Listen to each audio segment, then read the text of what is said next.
കോഴിക്കോട് തൊട്ടിൽപ്പാലത്ത് ഭീതി പടർത്തിയ കാട്ടാനക്കുട്ടിയെ മയക്കുവെടിവെച്ച് പിടികൂടാത്തതിൽ നാട്ടുകാരുടെ പ്രതിഷേധം തുടരുന്നു. ജനവാസ മേഖലയിൽ തമ്പടിച്ചിരിക്കുന്ന ആനയെ പിടികൂടാൻ ഫോറസ്റ്റോ RRT സംഘമോ വേണ്ട നടപടി സ്വീകരിക്കുന്നില്ലെന്നാണ് നാട്ടുകാരുടെ ആരോപണം. ആനയെ മയക്കുവെടിവെച്ച് കൊണ്ടുപോകാതെ ചൂരണിൽ നിന്ന് ഫോറസ്റ്റ് ഉദ്യോഗസ്ഥർ തിരിച്ചുപോകാൻ അനുവദിക്കില്ലെന്ന് നാട്ടുകാർ പറഞ്ഞു.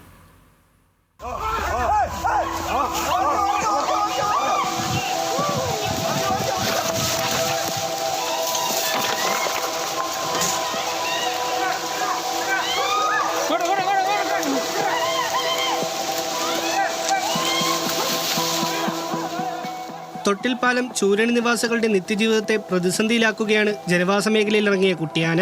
കഴിഞ്ഞ കുറച്ചു ദിവസങ്ങളായി നാട്ടുകാർ കാട്ടാനക്കുട്ടിയുടെ ആക്രമണം ഭയന്നാണ് കഴിയുന്നത്. ആന ഇത്രയേറെ അക്രമാസക്തമായിട്ടും അധികൃതർ നടപടിയെടുക്കാത്തതിൽ പ്രതിഷേധിച്ച് നാട്ടുകാർ ഫോറസ്റ്റ് ഉദ്യോഗസ്ഥരെ തടഞ്ഞുവെച്ചു. ഇന്ന് ഈ ആനക്കുട്ടി ഇവിടെ പിടിച്ചു കൊണ്ടുപോകാന്നുള്ള ഒരൊറ്റ ഇത് മാത്രമേ ഞങ്ങൾക്ക് പറയാനുള്ളൂ.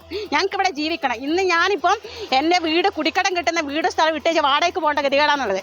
പ്രതിഷേധം ഉണ്ടാവുന്നത് തീർച്ചയായും ഉണ്ടായി. എന്താ വെച്ചാൽ ജനങ്ങൾ ഒന്നടക്കം ഞങ്ങൾ പ്രതിഷേധിക്കും. കഴിഞ്ഞയാഴ്ച തൊട്ടിൽപ്പാലം കരിങ്ങാട് വീട്ടുമുറ്റത്ത് വെച്ച് ആനയുടെ ആക്രമണത്തിൽ ദമ്പതികൾക്ക് പരിക്കേറ്റിരുന്നു.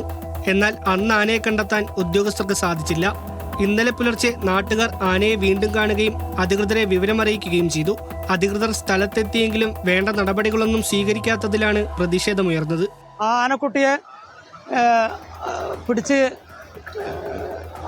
അതുമായിട്ട് ബന്ധപ്പെട്ടുള്ള കാര്യങ്ങൾ ചെയ്യാൻ വേണ്ടിയിട്ടുള്ള ശ്രമങ്ങൾ ഇതുവരെ അധികൃതരുടെ ഭാഗത്തുനിന്നും പൂർണ്ണമായിട്ടുണ്ടായിട്ടില്ല.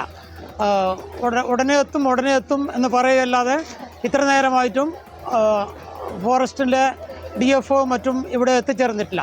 ഭയങ്കര ദുരിതം ഇവിടുത്തെ അവസ്ഥ. ഇത് കുറേ ദിവസം ഇവിടെ കിടന്ന് കളിക്കുന്ന വീടിൻ്റെ മുറ്റത്ത് കൂടെയും പിള്ളേരൊക്കെ സ്കൂളിൽ പോകുന്ന വഴിയായത്. ഇതിനെന്തായാലും ഇതിനൊരു തീരുമാനം എടുക്കാണ്ട് പറ്റുകയല്ല. ഇതിനെ എത്രയും പെട്ടെന്ന് പിടിക്കണം. ആന വീണ്ടും ഈ മേഖലയിൽ നിന്ന് മാറിയാൽ മയക്കുവെടി വയ്ക്കുന്നതുൾപ്പെടെയുള്ള കാര്യങ്ങൾ വൈകുമെന്നാണ് ജനങ്ങളുടെ ആശങ്ക. കൂടുതൽ RRT സംഘം സ്ഥലത്തെത്തുന്നതോടെ ആനയെ തുരത്താമെന്ന പ്രതീക്ഷയിലാണ് നാട്ടുകാർ. ആനയെ കാണാനായി അടുത്തുള്ള ടൗണുകളിൽ നിന്ന് ഇവിടേക്ക് ആളുകൾ എത്തുന്നുണ്ട്. കാഴ്ചക്കാരായി ഈ മേഖലയിലേക്ക് ആരും വരരുതെന്നും തൊട്ടിൽപ്പാലം പോലീസ് അറിയിച്ചു. ന്യൂസ് മലയാളം, കോഴിക്കോട്.